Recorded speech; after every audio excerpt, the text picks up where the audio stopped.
오늘 강의를 시작하기 전에 그 화면에 좌측에 있는 것처럼 문자 응답을 출석 체크로 보내주시기로 하고요.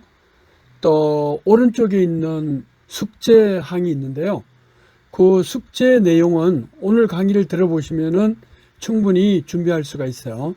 이거를 2페이지, 그래서 A4용지 2장에다가 이 상단에 한 2cm 정도 접어서 거기다가 이름, 학번, 제목을 이렇게 적으시고, 그 다음에 그 2페이지 아래쪽에다가 이 내용을 적어요.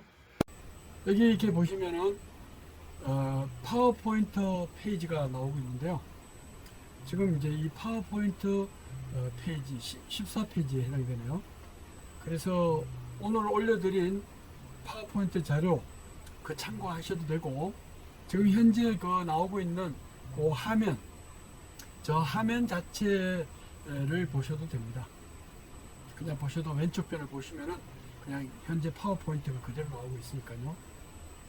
자, 이것을 하기 전에 이제 출석 체크를 앞에서 소개했지만 이름, 학번, 이 컴구죠, 컴구 03 이렇게 해가지고 저한테 문자를 보내주시기를 바랍니다. 자, 우리는 전번 시간에 아주 중요한 이야기를 했어요. 어떻게 하면 이 미래를 투자해가지고, 그래서 앞으로 더 많이 남은 30년 동안을 즉 인정을 받고, 그래서 돈을 잘 벌어서 잘 먹고 잘 사느냐 하는 그런 한 예를 들어봤어요. 물론 이거 외에도 뭐 다양한 투자 방법이 있겠지만은 그 학교에서 정상적으로 이 카리큘럼에 따라 가지고 일반화되어 있는, 또 첨단화되어 있는 이러한 그 돈 버는 방법을 이야기를 해줬어요. 자, 그게 이어가지고 오늘은 세 번째 강좌로서 이 서론 부분을 소개하도록 하겠습니다. 먼저 우리 지금 학부가 전자공학과 정보 IT 융합이 서로 결합이 되어 있는 거예요. 그래서 전자정보공학의 최근 연구 방향인데요. 우리가 결국은 새로운 걸 개발하고 뭘 이렇게 하는 걸 보면은 지금은 이미 어느 정도 밝혀질 거 다 밝혀졌기 때문에, 그래서 앞으로 남아 있는 것은 개별 기술들이 얼마나 더 체계적이고 또 첨단화되어 있느냐, 이제 이런 기술로 나가는 것이죠. 그래서 여러분들이 앞으로 이제 대학원 전문 과정에 들어가거나 아니면은 삼성이나 뭐 LG 대기업에 들어가거나 하면은 이런 7가지 부류 중에 한 가지에 접촉을 하게 돼 있다는 것이죠. 혼자서 다 할 수 있는 건 아니고요. 어떤 연구 분야나 어떤 기술 개발이 있다면은 이런 7가지 중에 하나라고 할 수 있어요. 먼저 첨단화예요. 우리 이렇게 보시면 알지만 이렇게 컴퓨터를 20개 이상 사용하는 것이 스마트폰이라고 그랬죠. 그 스마트폰 하나에다가 어떨 때는 워드 프로세서도 되고, 어떨 때는 그래픽 되고, 또 어떨 때는 화첩이라고 그래서 그림판도 되고, 어떨 때는 디스플레이에서 미디어 플레이라는 그런 동영상도 보고, 뭐 다양한 걸 봤잖아요. 이런 개별적인 기술들이 전부 아주 첨단화되게 독립적으로 다 연구되는 거예요. 그 연구되는 분야 중에 하나를 여러분들이 하게 될 것이다 이거죠. 그 나 같은 경우에는 예를 들어서 사람의 오감을 자극하는 것 중에 소리를 가지고 어떻게 이 코로나 바이러스를 예방도 하고 물리칠 수 있느냐. 예방할 수 있다는 건 뭐예요? 그냥 옛날에는 청진기라 그래가지고 일반적인 걸 했는데, 의사 선생님들이 요즘도 청진기를 이렇게 쓰고 있잖아요. 청진기를 갖고 이렇게 쭉쭉쭉쭉 가슴도 찍어보고 막 그러는데, 이렇게 찍어보면은 뱃속에서 신체에서 들리는 소리가 있어요. 그래서 배 있는 데다 딱 대면은 막 음식 먹은 지 얼마 안 되면 북적북적 그러면은 장이 아주 건강하십니다 이렇게요. 근데 이렇게 딱 들어보니까 이게 한 1분에 한 번씩 꿀떡꿀떡 그러면은 이게 장이 아프든지 막혀 있든지 아주 활력소가 없다 뭐 이렇게 진단을 한다 그래요. 자, 근데 지금은 그걸 안 쓰죠. 그거 말고 자르지를 않고, 단면을 자르지를 않고 결국은 진단을 할 수 있는 이런 게 뭐예요? CT라고 그래서 컴퓨터라이즈드 토모그래피. 여기도 컴퓨터가 들어가죠. 컴퓨터라이즈드 토모그래피. 즉 단면을 자르지 않고 외곽에다가 드라락 해서 돌아가면서 스캐닝을 하면 그 내부의 단면 구조를 절단하지도 않고 볼 수 있다. 이게 CT라 그러고, 이거를 요즘 뭐 컬러 그래픽으로도 쉽게 만들고요. 또 이 CT를 하면서 밑으로 점점 내려가면은 이게 입체 영상이 될 수가 있어요. 그래서 요즘은 CT로 이렇게 배에다 딱 촬영을 하면은 산모일 경우에는 아기가 막 뛰어놀고 뭐 이런 것까지 알 수가 있어요. 아무튼 우리 그 친척 중에 한 사람은 아기를 가졌는데 내가 이상하다 그래가지고 그냥 유산시켜 버렸어요. 근데 그걸 모르고 그냥 아기를 낳으면 어떻게 돼요? 평생 그 아기 때문에 고생을 하는 거예요. 그래서 아무튼 그런 어려운 여러 가지 문제점이 첨단화되어 있는 뭐 여러 가지 의료 장비 진단화라든가, 또는 영화관에 가서도 그렇죠. 옛날에는 그냥 틀어만 주면 동영상만 돌아가면 필름만 끊어지지 않으면 좋다고 그러고 뭐 한 번에 2편씩도 보고 막 그랬어요. 용산이나 이런 데 가면 옛날에, 지금은 이제 용산 CGV가 있는 데지만 거기에 영화관이 하나 있었는데 우리 고등학교 때는 거기에 돈을 뭐 몇천 원 내고 들어가면 2편을 연속으로 보여주는 거예요. 그러니까 그거는 뭐냐면 스토리를 보기 위해서 들어가는 거지, 결국은 무슨 예술이라든가 작품을 감상하기 위해서 들어가는 건 아닌 것 같다. 그래도 그때는 그렇게 살았어요. 근데 지금은 그렇게 살려고 그러면 안 되죠. 돈을 좀 더 주더라도 3차원적인 입체, 안경을 쓰고 보고, 또 4차원적인 뭐요? 시간, 이렇게 해서 막 진동도 있고 해서 딱 떨리고 물도 뿌려주고 빛도 번쩍번쩍 대고 하는 게 있잖아요. 이렇게 각 분야마다, 응용 분야마다 이 오감을 풍요롭게 하는 기술을 하는데 전부 다 부분 분야마다 다 첨단화가 돼 있다. 그러니까 해야 될 일이 너무 많은 거예요. 내가 이제 시골에서 고등학교를 올라오면서 저기 팔당댐 그쪽으로 해서 중앙선을 타고 청량리 쪽을 쭉 오는데 아침 새벽이었어요. 근데 이걸 딱 보니까 참 그 사람들이 많다 이런 생각을 하면서 이렇게 기차를 타고 올라왔어요. 근데 그때 가장 큰 고민 중에 하나는 취업을 하고 뭘 하면서 먹고 살 것이냐 이런 거를 고민을 했는데, 지금은 그렇지 않죠. 지금은 해야 될 게 너무 많아요. IT 융합만 하더라도 뭐 수십만 가지의 아이템 타겟이라든가 아니면 잡이 존재한다는 것이죠. 그러니까 여러분들은 어떤 분야든지 자기가 해서 즐겁고, 또 유달리 조금만 공부해도 학점이 잘 나오는 그런 과목이 있어요. 그런 과목에 대해서 여러분들이 꼭 관심을 가지고 첨단화된 기술을 하나 잡아서 그거를 앞으로 50년, 100년 동안 먹고 살 거를 그렇게 해서 하나를 잡아서 하면은 된다는 것이죠. 너무 대기업에 의존하면은 그 대기업이나 중견 중소기업이 망하면은 갈 데가 없어요. 그러니까 이제 그런 거 하지 말고 자기가 전문 과정, 그러니까 뭐 박사학위라든가 석사학위 이런 걸 받아가지고 나가면은 좋아요. 우리 연구실 출신들은 아주 대기업을 들어가더라도 여기서 석사 박사 학위를 받아서 갔는데 아주 인기가 좋아요. 내가 공부할 때마다도 소리 그러면 축음기만 있으면 되지, 아니면 오디오만 있으면 되지 그러고 말하는데 시간이 지나니까 뭐예요? 오디오뿐만 아니라 워크맨도 필요하죠. 또 거기다가 MP3 플레이어도 나오죠. 또 거기에 막 입체 음향이라고 그래가지고 이런 것도 나오지. 그리고 영화관에 가보셨죠? 조그만 영화관인데도 한 100석 정도밖에 안 되는데도 불구하고 이렇게 어두울 때 천장을 이렇게 부여기나 보면은 한 50개 정도 스피커가 붙어 있다는 걸 알 수가 있어요.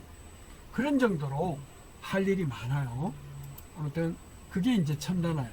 그러니까 여러분들은 혹시 뭘 먹고 살지, 뭘 전공하지 걱정할 필요가 없어요. 해야 될 일이 무궁무진하기 때문에, 특히 IT 융합 이런 쪽은 당연히 많을 수밖에 없어요. 스마트폰 하나를 만들어내는데 여러분들 생각하기에 기술이 뭐 한 100명 정도 모여가지고 쫙 하면 될 거 아니냐 이런 생각하죠. 그렇지 않아요. 스마트폰 하나를 만들려고 해도 거기에 들어가는 기술, 이것만 하더라도 한 100여 가지 이상이고, 거기에 전문화되어 있는 것이 또 100여 첨단화되어 있기 때문에 개별적으로. 그러니까 10,000가지 이상의 기술이 들어간다. 그 10,000가지 이상이니까 업종이 10,000개 이상이 된다는 거죠. 또 그런 것들이 실용화가 전제되는 기술이 필요해요. 왜? 우리가 융합을 왜 하느냐 이거죠. 응용을 왜 해요? 실제로 쓸 수 있게 하기 위해서 그래요. 그래가지고 스마트폰 킬 때도 손으로 이렇게 흔들어도 되고, 지문 인식으로 해도 되고, 또 뭐예요? 그냥 눈을 윙크만 짝 해도 되고, 아니면 패턴 같은 거 이렇게 하면 돼요. 큰일 날 뻔했네. 내 패턴 가르쳐 줄 뻔했어요. 아무튼 이런 패턴 같은 거를 이렇게 하면 딱 켜지고 그러잖아요. 자, 그런 정도로 실용화를 전제로 한 기술이 요즘 먹고 살 것이다. 이제 이런 얘기예요. 우리가 이제 그 대학 다닐 때 그런 소리 막 했어요.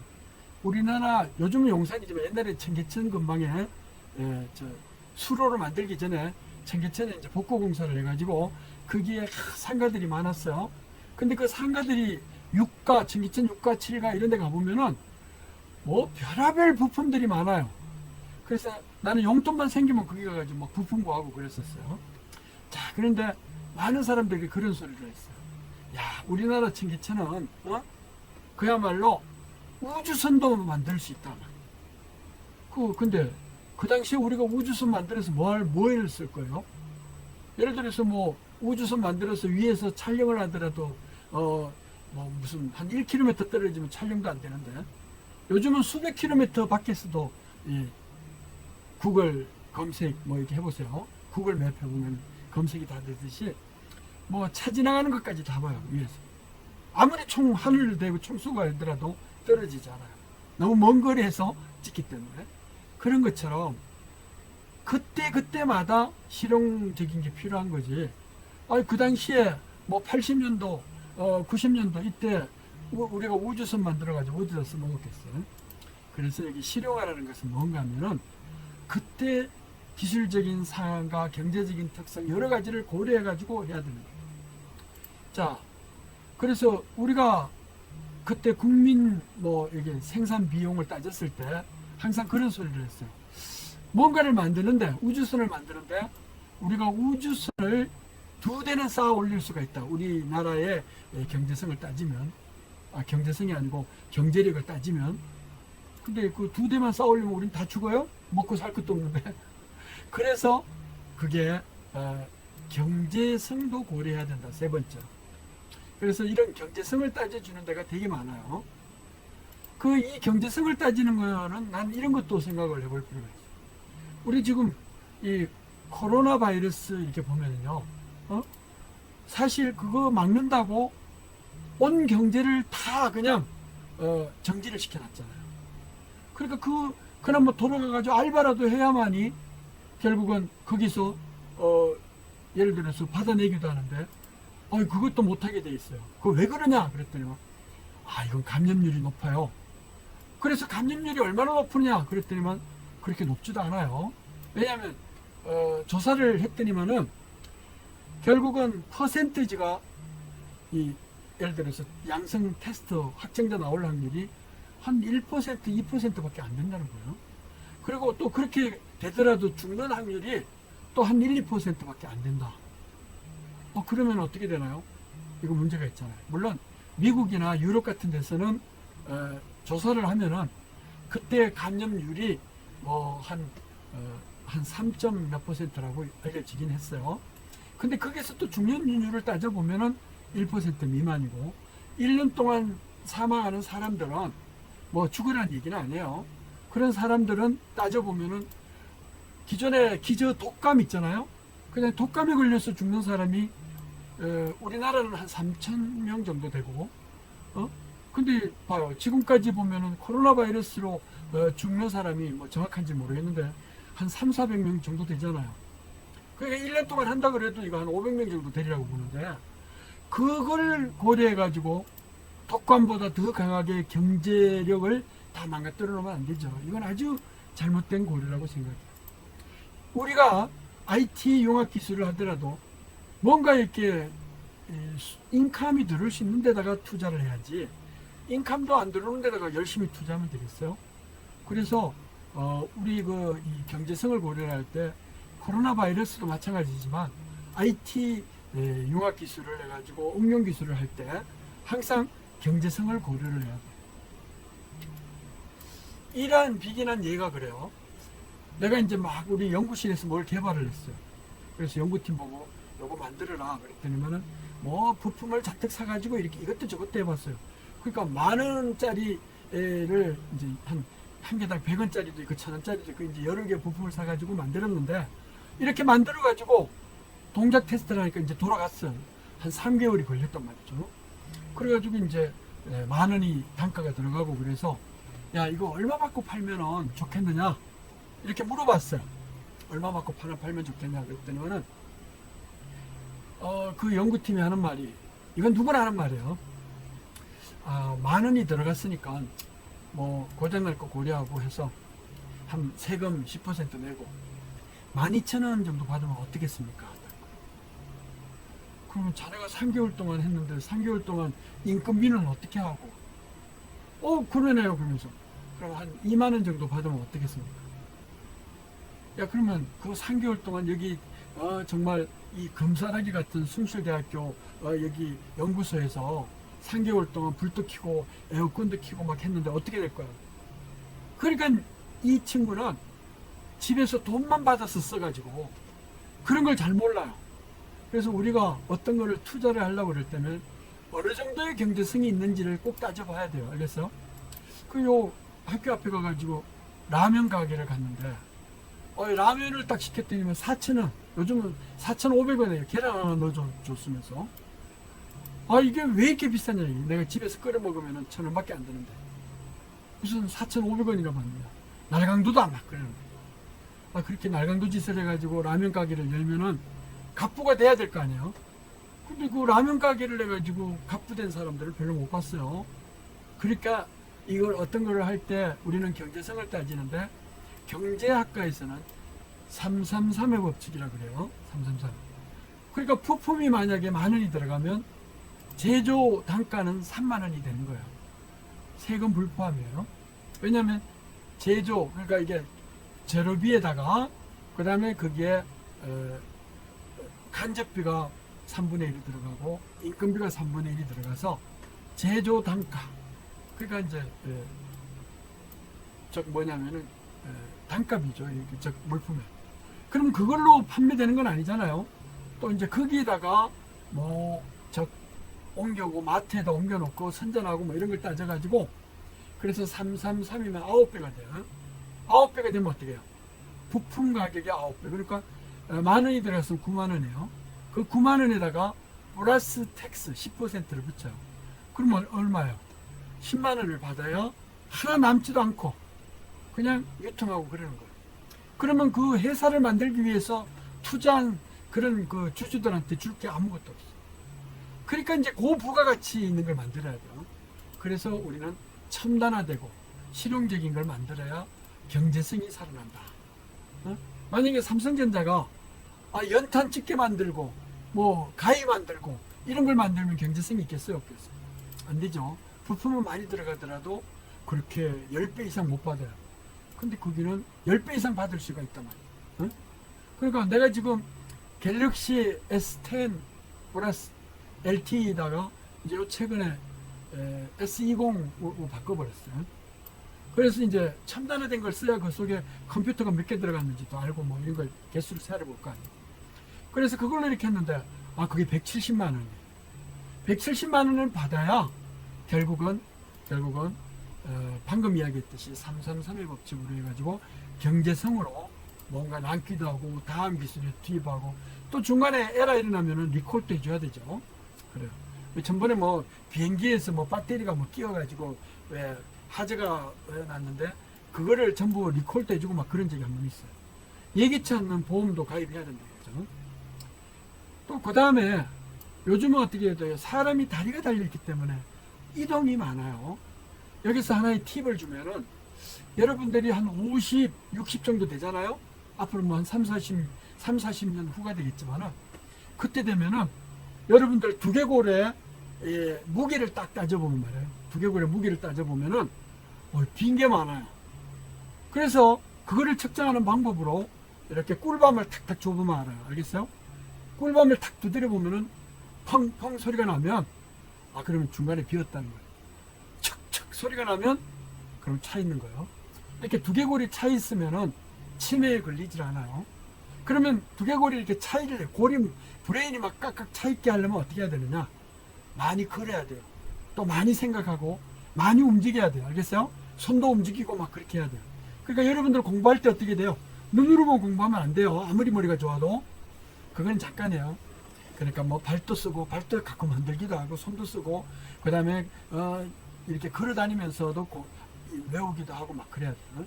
한 자리에 그냥 앉아가지고 이렇게 암기 위주로 하는 거는 별로 바람직하지 않고, 그렇게 하면은 머리에 골이 자꾸 비게 된다는 거예요. 뭐 많은 사람들은 우리가 평생 써도 이 브레인 두뇌에 한 5%도 못 쓴다 뭐 그래. 근데 이게 딱딱하고 줄게 되면은 쓰고 안 쓰고가 아니고 치매에 걸려요. 치매에 안 걸리는 방법은 머리를 많이 쓰는 거예요. 그러니까 이렇게 머리 많이 쓰라고 그랬더니 이거 또 이렇게 막 이렇게 괜히 딴전 피우고 말이죠. 이런 거 이렇게 하지 말고 아주 머리를 잘 활용하기를 바라요. 그러니까 게임 같은 거 하더라도 그거 괜찮아요. 두뇌만 많이 쓰면 돼요. 그러면 머리가 아주 죽을 때까지 그 용량을 활발성을 그대로 유지할 수가 있어요. 자, 이제 왜 그 이야기를 하려고 그러냐면 사람이 뭘 이렇게 할 때 움직임을 많이 해야 된다는 거예요. 뭐 손을 움직이든지 팔을 움직이든지 뭘 이렇게 움직여 가면서 이제 공부를 하고 연구를 하고 이제 이렇게 해야 되는데, 그래서 가끔 출장도 가고 여행도 가고 이제 그러는 거예요. 그리고 가면서 그냥 가는 게 아니고 뭔가 생각하게 기록도 하고 뭐 이렇게 다양하게 해야 결국은 건강하게 살 수가 있다는 건데, 이렇게 움직임이 많을 때 예를 들어서 IT 융합 기술이 무거우면 돼야 안 돼요. 아주 가벼워야 되죠. 요즘은 인체에다가 자꾸 이식하려고 하는 뭐 이런 것들도 많이 만들어요. 인체 이식하는데 무거우면 되겠어요? 안 돼요? 가벼워야 되겠죠. 뭐 이런 거 경량화가 또 연구 분야 중에 하나예요. 우리 학교에 또 어느 교수님은 스카우트에서 온 분은 그분은 아주 경량화하는 이런 연구를 했어요. 그러니까 뭐 사람의 세포 대신에, 즉 피부 대신에 그거를 떼어내고 그 섬유, 나노 섬유를 딱 붙여가지고 뭐 그걸로 마이크로폰도 쓰고 디스플레이도 쓰고 하는 뭐 이런 거를 연구를 하고 그런다. 그런 경량화되는 기술, 들고 다니지 않아도 되는 기술, 이렇게 경량화하니까 교수님 왜 이렇게 힘들게 목에다 이렇게 묵직한 걸 걸고 있습니까? 이거 가벼워요. 이거는 뭐냐면은 이제 나중에 여러분들한테 이렇게 소개하겠지만은 예를 들어서 50이 넘잖아요. 그러면은 새우 눈이 자꾸 돼요. 왜냐면 눈꺼풀이 무거워지고. 그 말은 뭐냐면 눈을 크게 안 뜬다는 건데, 요거는 내가 소리를 심어가지고, 그래서 마이크 겸해가지고 그 소리가 결국은 눈을 크게 뜨게 그렇게 해주는 거예요. 그래서 강의를 하거나 말을 할 때 이걸로 하면은 아주 그냥 내가 스스로 자꾸 그 눈꺼풀이 무거워가지고 눈을 감으려고 하고 뭐 이렇게 하는데, 인상을 쓰려고 그러는데 그런 것들을 해소할 수 있는 걸 내가 하나 만들었어요. 자, 아무튼 또 이런 거를 쓸 때 용이해야 돼요. 우리 한 10년 20년 전에 뮤직 센터다 그래가지고 시중에서 한 50만원 100만원짜리 뮤직 박스를 딱 사다 놓으면은 이제 결혼할 때 뭐 예물로 이렇게 하나 사다 놓잖아요. 그럼 쓸 줄을 몰라가지고 전원 스위치만 누르고 그 다음에 선택만 하고 메뉴 선택만 하고 가만히 있어요. 그럼 지가 알아서 자동화해주는 막 이런 것이 됐었어요. 근데 요즘은 안 해요. 아주 쓰기에 용이해요. 그냥 버튼 안 눌러도 말로 뭐 플레이, 뭐 클래식 뮤직 뭐 그러면 지가 찾아가지고 막 해요. 또 세탁할 때도 그래요. 옛날에 일일이 세제를 얼마나 넣을까요? 물은 얼마나 할까요? 뭐 이걸 일일이 물어봤는데 지금은 안 해요. 인터넷 딱 연결해가지고, 그래서 이게 지금 섬유가 뭔지 가르쳐 주기만 하면 돼요. 알겠어요? 이불이다. 그럼 이불 세탁 뭐 이거만 누르면 너무 무겁습니다. 여기서는 못하니까 다른 걸로 바꿔주기 바랍니다. 뭐 이렇게 안내 메시지가 나오고. 아무튼 쓰기에 되게 용이해야 되고 가벼워야 되고 또 경제성이 있어야 돼요. 열심히 연구했는데 팔리지도 않는 거 만들면 안 돼요. 자, 다음에 밀접하고 실용화가 있어야 되고 아주 기술들이 다각화, 첨단화돼 있어야 된다. 자, 이런 것들은 대부분 전 세계적으로 쓰기 때문에 표준화가 돼 있어요. 표준화가. 그래서 만약에 표준화가 안 돼 있으면 돈을 주고라도 로열티를 주고라도 표준화가 돼 있으면 아프리카에서 쓰는 예를 들어서 MP3 플레이어나 뉴욕에서 쓰는 거나 서울에서 쓰는 거나 동일해요. 그러니까 그 기술이 동일하다는 거죠. 자, 대신에 이 표준화를 하기 위해서는 전 세계가 하나가 되는 거예요. 그러니까 요즘은 뭐 전철을 타도 비슷하고 버스를 타도 비슷해요. 옛날에는 티켓을 가지고 뭐 이렇게 기차역 출입했는데 요즘 그런 거 없죠. 그냥 신용카드로 쫙 올리면 삐릭 그러면서 돈 빠져나가고 그러잖아요. 이게 서울만 썼었어요 처음에는. 근데 지금은 이제 전 지방에서 다 썼어요. 제주도에도 쓰고 막 그래요. 버스 카드 같은 게 하나 가지고. 그러니까 이제 이거는 전 세계에 나가가지고 그 주차 내가 렌트카 빌려가지고 뭐 어느 공항이들 가잖아요. 그럼 출입할 때 현찰로 안 내요. 그냥 카드만 딱 비자 카드로 딱 아니면 마스터 카드로 딱 결제를 하면은 그냥 출입 쫙 해가지고 돈 빼내가라 이거죠. 이런 식으로 사용을 한다. 자, 그래서 우리가 추구하는 기술은 이 7가지 부류 중에 하나다. 자, 이러한 것은 뭐냐? 바로 우리가 지금 하려고 하는 컴퓨터를 이용해 가지고 대부분 만들어져요. 그래서 컴퓨터에 납땜을 하고 연결을 하고 선을 연결하고 하는 것을 우리는 하드웨어라고 해요. 왜냐면 뭔가 이렇게 장치가 있어야 될 거 아니에요. 그래서 이런 장치에는 CPU로 이루어져 있기 때문에 아무튼 CPU가 중심이 된 하드웨어. CPU 중에서도 전문 프로세서가 많아요. 그래픽 CPU, 그래픽 프로세서라 그래요. 수치 전용 CPU, 이거를 DSP라고 하는데 디지털 신호 처리 칩이다 그래가지고 여러분들 2학년 때 그런 거 배웠나요? 디지털 신호해석 뭐 이런 거 배웠죠. 그러니까 그것을 가용할 수 있는 수학적인 이론이에요. 자, 그래서 이제 이런 것들이 실제 뭐하고 연결돼요? 사람이 쓰는 어넬로그 기술하고 연결이 돼야 돼요. 그래서 CPU 내부에서는 디지털로 돌아가지만 주변 장치들은 실제로 사람하고 연결될 게 어넬로그 하드웨어가 연결이 돼요. 이게 연결이 돼가지고 돌아갈 수 있게. 자, 이런 걸 돌아갈 수 있게 CPU가 아주 기본적으로, 저는 딱 너무 아주 기본적으로 스탠바이를 딱 해주는 소프트웨어 기술을 우리는 이걸 펌웨어라고 그래요. 우리가 지금 계산기 구조 아니면 컴퓨터 구조를 배우는 것도 사실은 펌웨어를 설계하기 위해서 우리가 하는 것이다. 자, 이게 이제 기본적으로 갖춰주면은 요거를 또 다양하게 해가지고 이렇게 첨단화, 실용화, 경량화, 용이화된 이런 응용 기술에 맞게 복잡 다양한 응용 융합 알고리즘, 즉 명령들을 쭉 열거하는 걸 프로그램이라고 그러고 그 프로그램이 어떤 문제를 해결하는 것을 알고리즘이라고 그래요. 알고리즘. 그러니까 이런 거를 소프트웨어라고 이야기해요. 그러니까 우리는 하드웨어와 소프트웨어가 있고 그 사이에 펌웨어가 있다. 펌웨어도 소프트웨어 중에 하나인데 기계어 수준에서 기본적인 구동을 할 수 있게 스탠바이로 돌아가는 소프트웨어를 우리는 펌웨어라고 이야기해요. 이런 펌웨어를 잘 만들어 놓는 그러한 것이 대단히 중요해요. 그래서 시스템마다 펌웨어가 있어가지고 응용 기술을 딱 갖다 대면은 뭐 키보드도 했다가 조이스틱도 했다가 형광등도 켰다가 뭐 이런 걸 해요. 여러분들 옛날에는 콘센트에 타이머 이렇게 세팅을 하면 스탠드얼론으로 되어 있었는데 우리 지금 연구실에 있는 거는 거기에 IP 주소 있어요. 인터넷을 호출하면 거기에 몇 시에서 켜서 몇 시에서 끌까요? 이거를 원거리에서 IP 번호를 부여받아가지고 해요. 그리고 요즘에 CCTV들도 전부 다 이게 자체적으로 저장하기보다는 그게 고유의 IP를 갖고 있어요. 그래서 그 IP를 가지고 그걸 판매하는 회사의 서버 있잖아요. 그 서버에 영상이 다 수록이 돼요. 그러니까 도둑이 들어와가지고 CCTV 있잖아요. 이 카메라 이거를 갖고 가봐야 이전에 이미 다 녹취가 다 돼 있어요. 그게 어디야? IP 인터넷을 통해 가지고 액세스 포인트를 통해서 해당되는 그 CCTV 회사의 서버에다가 기록을 다 해버립니다.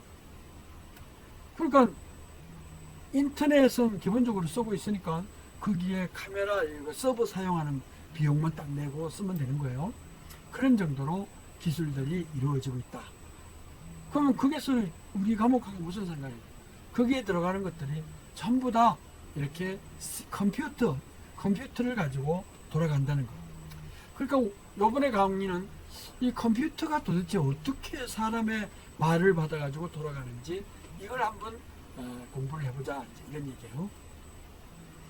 자, 내가 오랫동안 강의를 해보니까 이 컴퓨터 구조가 되든지 뭐 다른 이런 공학적인 설명이 되든지 용어를 알아야 돼요. 용어를. 그래서 한 3, 40년 전에는 어디 대기업에 뭐 이렇게 엔지니어가 취업을 하면 1년 동안 완전히 뭐라 그러죠? 초보자 노릇밖에 못해요. 아니, 대학 졸업자인데 초보자밖에 안 돼. 왜? 그 회사에서 사용하는 고유의 용어가 있어요. 뭐 일본의 기술을 갖고 왔으면 일본 용어로 되어 있다든지. 그러니까 그 용어를 잘 알면은 이 컴퓨터 구조도 용어만 잘 알면 우리 기술의 50%는 이해하는 거예요. 근데 여러분들한테 시험을 보면은 50점을 맞는 사람이 없어요. 그 말은 무슨 말이에요? 용어만 잘 알아도, 앞으로 설명하는 용어만 잘 이해하고 알아도, 그러면 A 플러스 맞을 수 있다, 그 얘기 아니에요. 그래서 용어를 몇 번에 걸쳐서 반복을 시켜줘요. 자, 여기 보니까 컴퓨터 또는 어떨 때는 마이크로 컴퓨터 뭐 이런 말을 쓰는데, 이 컴퓨터를 설명을 하려면 거기에서 핵심 부품인 CPU를 알아야 돼요. 이 CPU는 여러분들 많이 들었죠? Central Processing Unit. 이건 사람하고 비슷해요. 돌아가는 구조가. 뭘 받아들여 가지고 무슨 말을 했지 이렇게 분석을 해요. 이 분석을 한 다음에 이 분석된 내용을 그걸 이제 이해해 가지고 실행을 하고, 또 뭘 이렇게 명령을 내리면 또 무슨 말을 했지 그래 가지고 이걸 분석을 해 가지고 실행하고 다시 되돌아오고, 이런 일을 반복을 해요.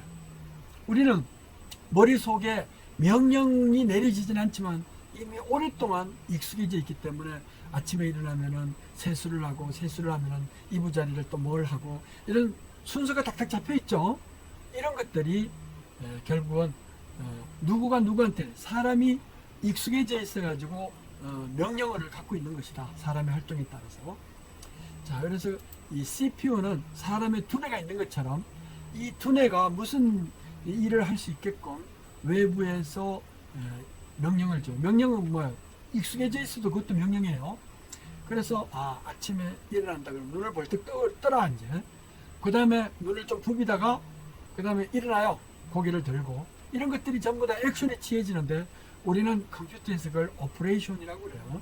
이런 오퍼레이션에는 반드시 취해지는 데이터가 있어야 돼요. 이불을 건드린다든지, 벌떡 일어나려면 허공이라는 데이터를 건드려야 된다든지, 뭐 이런 여러 가지가 있어요. 자, 이렇게 가지고 CPU는 반드시 모든 게 명령이 두뇌에 와가지고 분석하고 거기에서 손발을 이용해가지고 처리하잖아요. 이거와 사람과 똑같게 만들어 놓은 그런 건데, 그거에 두뇌에 해당되는 부분을 우리는 CPU라고 그래요. 사람의 복제품을 만들었어요. 사람과 똑같은데, 사람도 모든 명령의 연결이에요. 아침에 계획 있잖아요. 일어나면 차를 타고 어디로 가가지고 뭐 순서대로 돼 있죠. 이렇게 시간에 따라서 명령을 수행하는 것을 시퀀스라는 말을 써요. 시퀀스. 시퀀스가 뭐예요? SEQUENC. 시퀀스는 뭐예요? 시퀀스는 바로 시간에 따라 가지고 순서대로 처리하는 것을 시퀀스라고 그래요. 그래서 뭐 불도 한꺼번에 켜면 전력이 많이 들어가니까 순서적으로 켠다든가, 또 기차가 출발할 때도 문을 닫고 또 바퀴를 조금 움직이면서 힘을 받아가지고 착하게 하는 뭐 이런 순서를 한다든가, 이렇게 명령의 처리 과정, 시간에 따른 과정을 시퀀스라고 그러고, 거기에 따라서 실행하는 것을 시퀀스 컨트롤이라고 그래요. 시퀀스 제어를 받는다. 그러니까 CPU는 사람의 두뇌를 모방해서 만든 건데, CPU한테다가 뭔가 명령을 주고 거기에 따라서 실행을 하는 거예요. 그래서 누가 명령을 주느냐? 사람은 머릿속에 기억도 하고 그랬지만 CPU는 아무튼 사람이 내린 명령을 받아가지고 그거를 분석하고 규명해서 실행하고 되돌아오고 또 명령이 내려지면 분석하고 규명해서 실행하고 되돌아오고 이런 거예요. 그래서 분석하는 걸 디코딩이라고 그러고 이제 용어예요. 실행하는 것을 execution이라고 그래요. 그렇게 해가지고 이제 되돌아오는 이런 CPU. 즉 CPU는 두뇌예요. 아직 손발은 안 붙인 거예요. 여기다가 손발을 붙인 것이 바로 컴퓨터라고 그래요. 컴퓨터. 퓨에 액센트가 들어가요. 컴퓨터.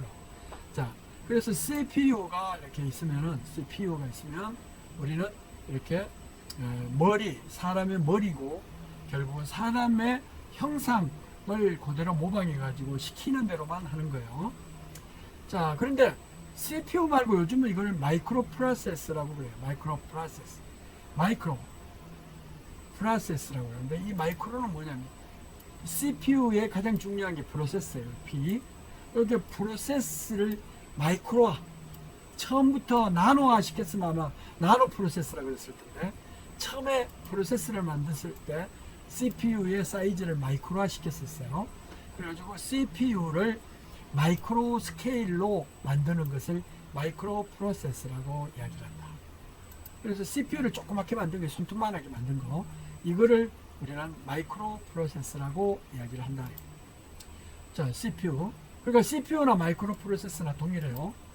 U자 있잖아요. P라고 쓰기도 해요. 마이크로를 뮤라고 이렇게 표현하잖아요. 뮤.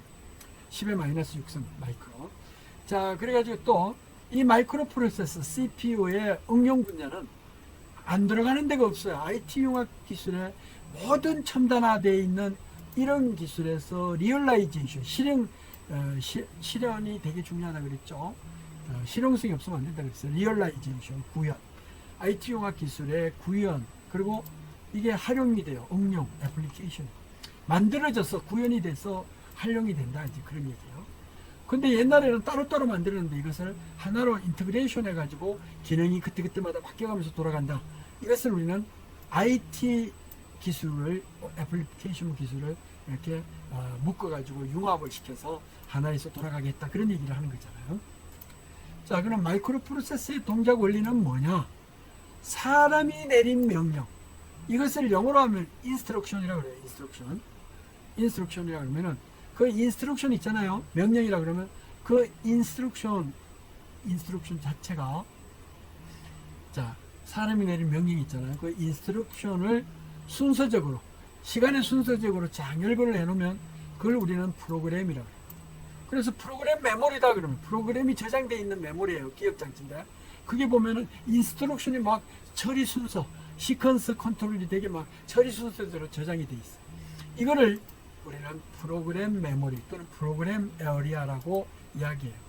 그리고 전원을 딱 키면 약속을 해놨죠. CPU는 프로그램 영역에서 처음부터 하나를 읽어와요. 그래가지고 처리하고 그 다음 걸 또 읽어와요.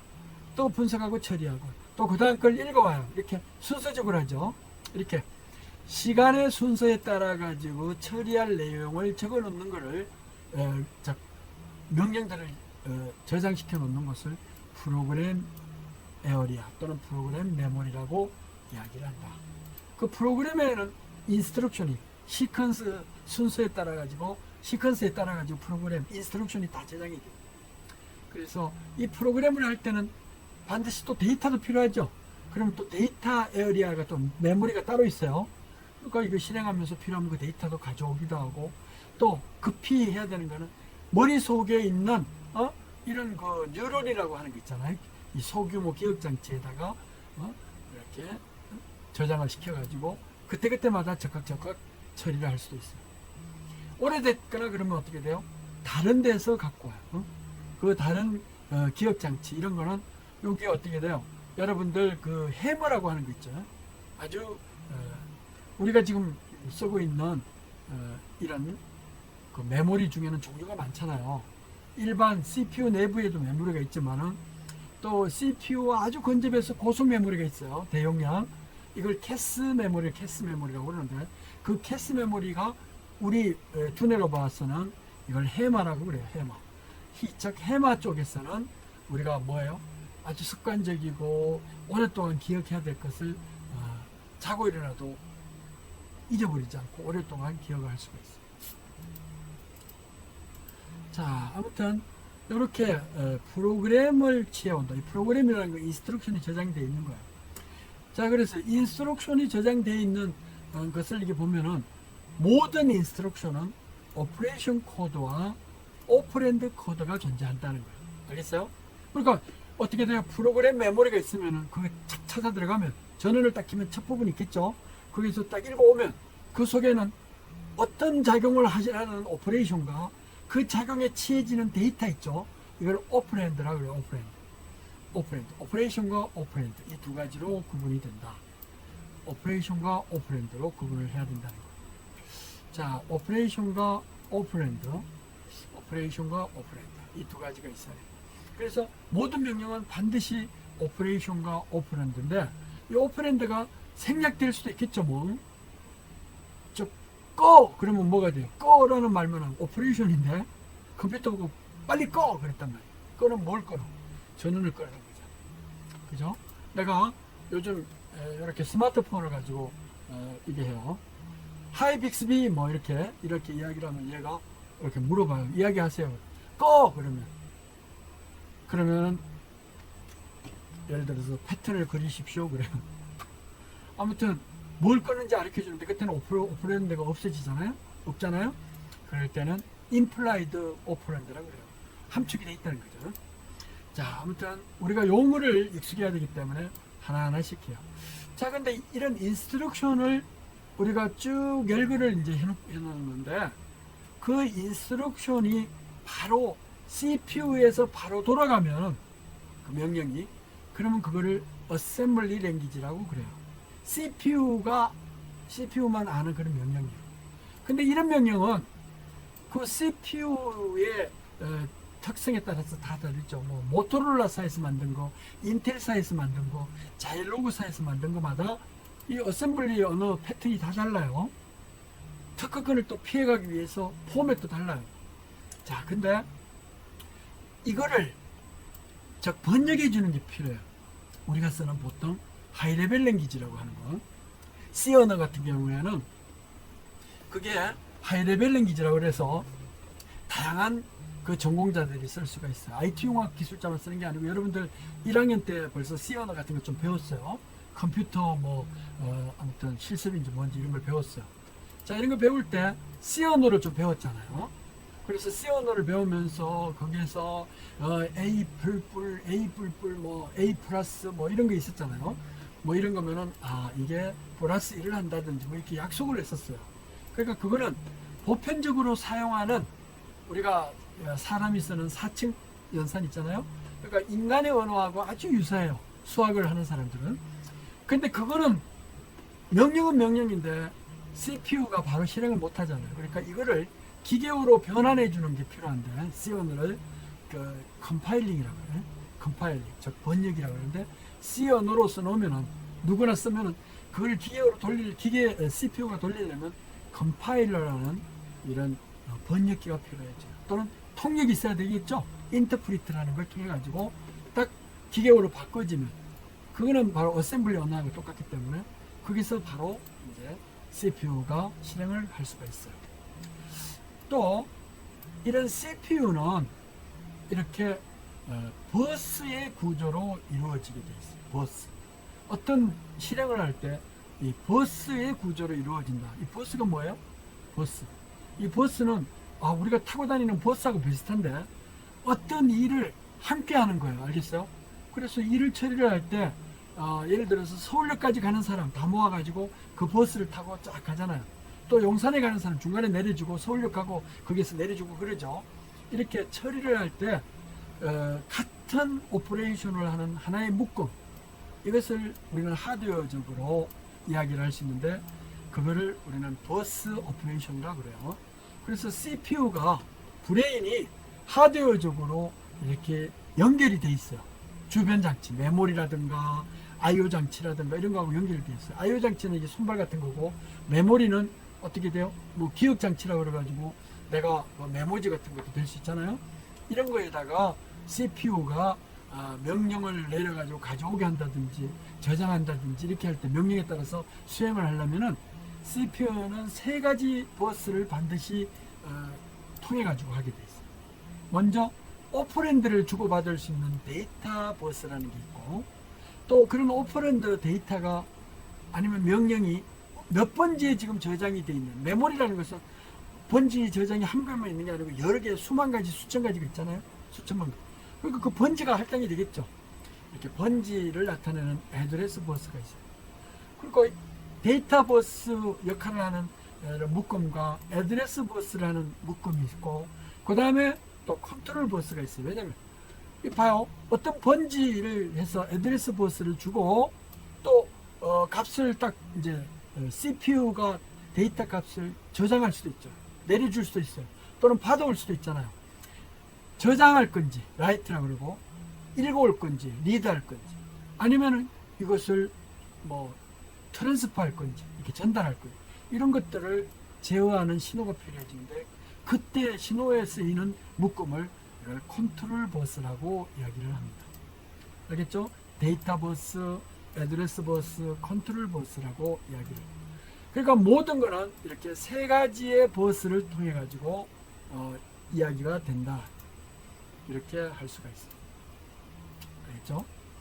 그러니까 우리가 이제 왜냐면 데이터를 줄 때 데이터가 한 자리 숫자일 수도 있고 두 자리 숫자일 수도 있고 10자리가 있잖아요. 그러니까 처음부터 한 자리 두 자리를 잘 모르니까 한꺼번에 줄 수 있는 게 64가지의 자릿수다. 그러면 64개의 데이터를 묶어가지고 하나의 버스라 그래요. 32개를 묶어서 하나의 버스라 그래요. 16개를 묶는다, 8개를 묶는다. 그래서 대부분 CPU의 처리 능력으로 봤을 때 8비트를 한 묶음을 했다, 16비트를 한 묶음을 했다 그러면 16비트 CPU다, 또는 16비트 마이크로 프로세서다, 또는 이게 32비트 마이크로 프로세서다, 64비트다. 요즘은 128비트 묶음으로도 막 처리하고 그래요. 그래서 노트북이나 이런 데는 64비트를 한 묶음을 해서 데이터 버스로 사용하기도 한다. 그리고 그 다음에 애드레스 버스가 있고 컨트롤 버스가 있고 뭐 이렇게 이야기를 할 수가 있어. 자, 우리가 이제 꼭 CPU를 실행하려 그러면은 CPU는 이 두뇌에서 이런 I/O, 즉 뭐냐면 손발이라든가 눈이라든가 뭐 이런 데다가 신호를 보내줘야 되죠. 이 신경물질을 통해서 보내주는데, 그 물질은 데이터고 그 라인이 형성이 되겠죠. 신경 라인이, 이런 라인 또는 혈액 라인 뭐 이런 게 있잖아요. 이런 것을 라인을 통해 가지고 이제 보내줘요. 그래서 이거를 애드레스 라인이라고, 애드레스 버스라고 하고, 또 거기에서 동맥인지 정맥인지 갔다 오는 건지 가는 건지 그걸 알려줘야 되죠. 이런 거를 우리는 컨트롤 버스라고 이야기해요. 그래서 우리 신경 라인이나 이런 거에는 가는 라인, 오는 라인이 다 달라요. 오늘 수업 여기까지 하도록 하겠습니다. 수고했습니다.